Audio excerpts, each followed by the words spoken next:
په یوه لرې شین او پراخ ځنګل کې بېلابېل حیوانات اوسېدل.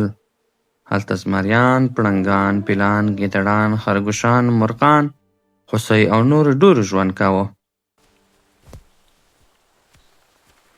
دا ځنګل ډېر ښکلی و.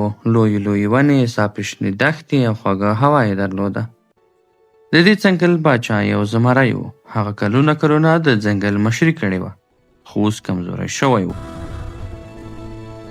یوه ورځ هغه ټول حیوانات راوغوښتل او ورته یې وویل: کمزوری شوی یم، نوره پاچاهي نسم کولی، تاسو بل مشر وټاکئ. د زمري له خبرو وروسته ټول حیوانات یو بل ته وکتل. هر حیوان فکر کوه چې کیدای شي همدا یې پاچا شي. بله ورځ د ځنګل په منځ کې د یوې سترې ونې لاندې غونډه وشوه. پیل، پړانګ، لیوه، ګیدړ، آس، خرګوش، باز، هوسۍ او نور ډېر حیوانات هلته راغلل. حتی یو ساده خر هم د همدغه غونډې څنډې ته ولاړ و. پیل مخکې راغی او په لوړ غږ یې وویل: زه تر ټولو لوی او قوي یم. که زه پاچا شم، هیڅ دشمن به زموږ جنګل ته رانشي. پړانګ وویل: زور مهم دی، خو ضرورتیا تر ټولو مهمه ده. زه ډېر تیز او خطرناک یم، زه باید پاچا شم. ګیدړ وویل: زور او تیزی ښه ده، خو هوښیارتیا تر ټولو مهمه ده. پاچا باید ډېر عقل ولري. حیواناتو یو بل ته کتل او بحثونه یې کول. ځینې ویل پیل ښه دی، ځینې ویل پړانګ او ځینې بیا ګیدړ ستاینه کوله. په همدې وخت کې خر ورو مخې ته راغی.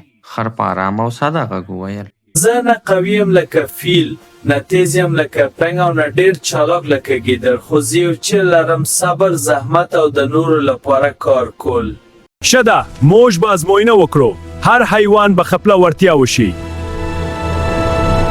کله چې زمري دا خبره وکړه، هر حیوان ته دنده ورکړل شوه. پیل ته د اوبو، پړانګ ته د امنیت، ګیدړ ته د ویش. ازموینه پیل شوه. پیل لاړ او د ځنګل له لرې برخې څخه یې اوبه پیدا کړې. هغه ډېرې اوبه یوازې د ځان او ملګرو لپاره پیدا کړې او په یو ځای کې ذخیره کړې.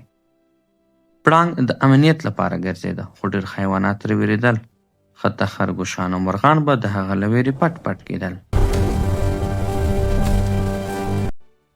ګیدړ د خوړو ویش کوه، خو پټ پټ به یې ډېر خوراک ځان ته ساته. خو خره هره ورځ له نورو حیواناتو سره خبرې کولې او د دوی ستونزې به یې حلولې. که خرګوش ستونزه لرله، خر به ورسره مرسته کوله. که مرغانو ته د ځالو جوړولو ځای نه و، خر به د ونې لاندې خوندي ځایونه پیدا کول. که هوسۍ به ټپي شوې وه، خر به ورسره مرسته کوله. ورځې تېرې شوې او ورو ورو ټول حیوانات پوه شول چې خر تر ټولو ډېر د نورو په فکر کې دی. یوه ورځ ناڅاپه یو لوی طوفان راغی. سخت بادونه چلیدل، ونې ماتېدلې او ډېر حیوانات وېرېدلي وو.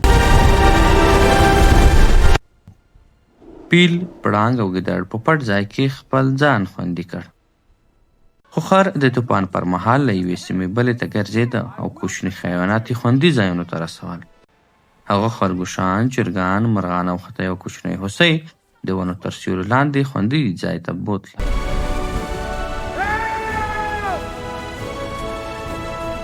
کله چې طوفان ختم شو، ټول حیوانات د خر د زړورتیا او مهربانۍ شاهدان وو. بله ورځ ټول حیوانات بیا د ستنې ونې لاندې راټول شول. زمري اعلان وکړ: ما د هر حیوان کار ولید. زور، تیزی او مهنی، صبر او خدمت دی. لنن وروسته د جنګل پارشل دی. ځینو حیواناتو په لومړي سر کې حیران شول، خو ډېر ژر ولیدل چې د خر په واکمنۍ کې څنګه ځنګل بدل شو. ورو ورو د دې ځنګل کیسه د نورو ځنګلونو ته هم ورسېده. ټولو به ویل: هلته یو عجیب پاچا دی، یو خر چې د مهربانۍ له لارې پاچا شوی. او له هغه وخته د ځنګل دا دوره د خر د بادشاهۍ په نوم مشهوره شوه او خر په ټول ځنګل واکمن شو.